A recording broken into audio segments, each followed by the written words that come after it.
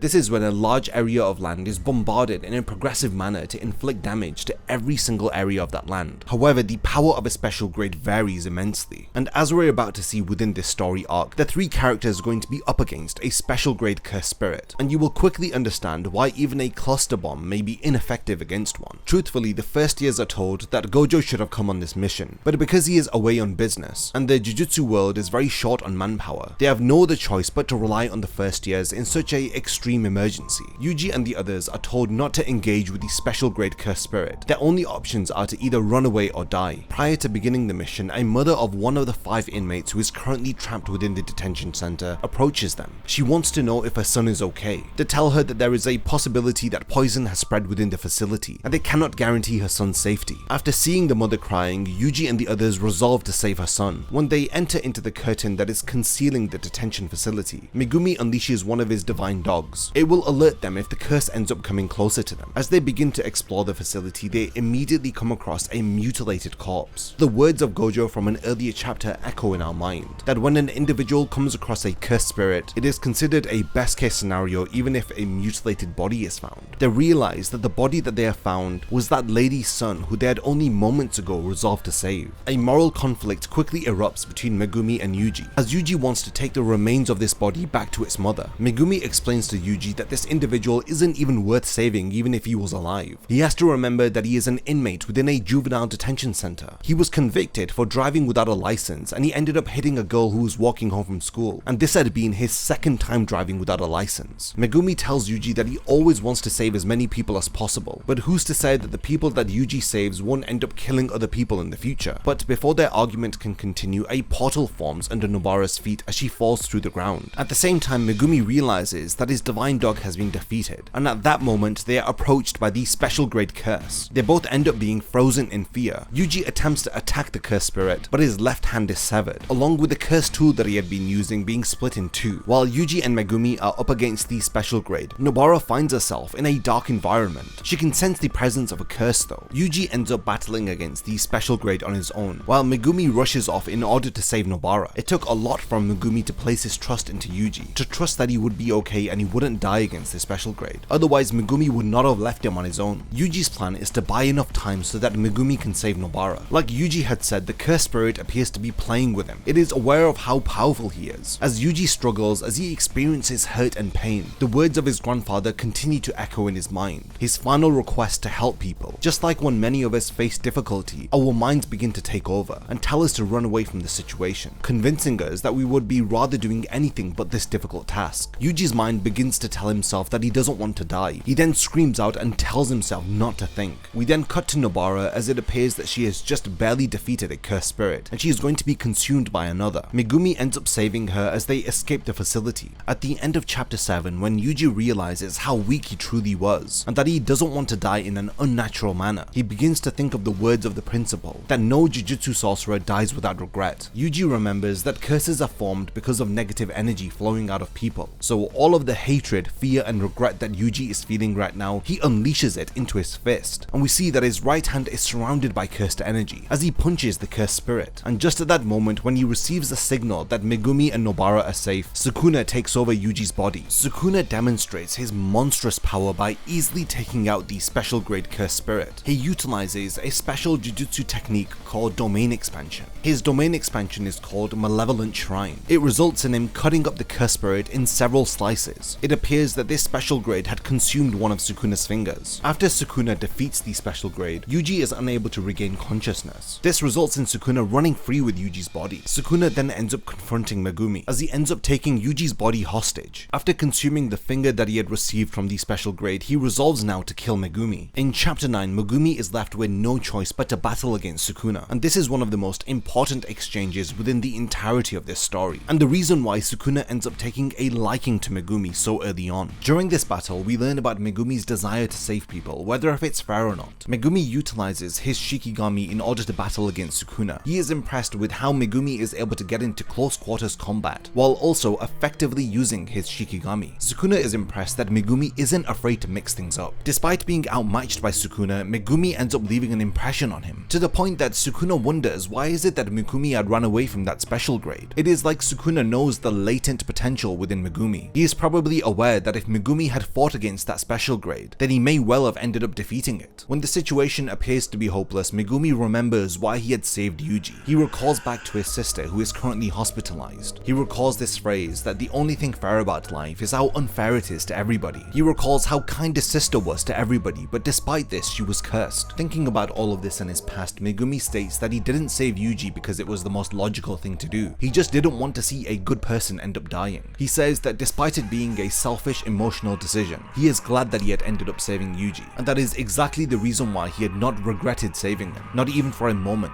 And this resolves the conflict that Yuji and Megumi had a few chapters ago. After Megumi explains his reasoning, Yuji takes back control over his body, but it appears to be too late as the damage is already done. At the end of chapter 9, Yuji wishes Megumi, Nobara and Gojo sensei well, as he appears to have died, and just as he had always wished, Yuji ends up dying with a smile on his face. This now brings us to the conclusion of the Cursed Room arc, and takes us into the third story arc of Jujutsu Kaisen, the Cursed first training arc. Now we'll be covering this in my next video on Jujutsu Kaisen. The material that I had covered in this video I read almost a year and a half ago, and revisiting these chapters really did make me have a newfound appreciation for them, especially after watching the Jujutsu Kaisen anime and having caught up to the latest chapter of the manga. Like I had mentioned earlier on, there is a lot to digest within these first 9 chapters of Jujutsu Kaisen. So many characters and concepts are introduced to us. It is hard to remember everything, but once everything becomes familiar, you have a newfound appreciation for the start of this series. I've always said this about the start of this series: Jujutsu Kaisen wastes no time by throwing us right into the action. We have very little downtime for things to really sink in, as we are taken from one major event to the next. And as you can see, by the end of the second arc, this hasn't changed in the slightest, as we have already had a shocking revelation that our protagonist has died by chapter 9. Now a lot of people, including myself, had gotten into Jujutsu Kaisen because it was so reminiscent of Bleach, at least the early portions of the Bleach story. But for me, I truly believe that this series is a mixture of Yu Hakusho, Hunter x Hunter, and Bleach. It has the perfect blend of a very uniquely written protagonist and a fascinating cast of characters, and this is combined with the complexity that we all too often see associated with Hunter x Hunter. The concepts of cursed energy and cursed techniques are very similar to the power system of Nen that is featured within Hunter x Hunter. We are only 9 chapters into reviewing this series, and I have to say that I love it as much as the first time that I had read these chapters. Now I want to know all of your thoughts on the first 2 arcs of Jujutsu Kaisen. How do you think that this story brings us into its world? Did you like the characters that are introduced and the concepts that we are made aware of? Or do you feel like there are some areas of the introduction of Jujutsu Kaisen that are lacking? I would love to hear your thoughts, and I can't wait to see you in my next Jujutsu Kaisen arc analysis video. If you enjoyed this video and would like to see more like it, then please consider supporting my channel on Patreon. I have multiple tiers with rewards including access to an exclusive Discord server, video scripts, as well as being the first to know about unreleased upcoming videos. Thank you for your time, and whatever you choose to contribute I will appreciate, and it will mean a lot to me.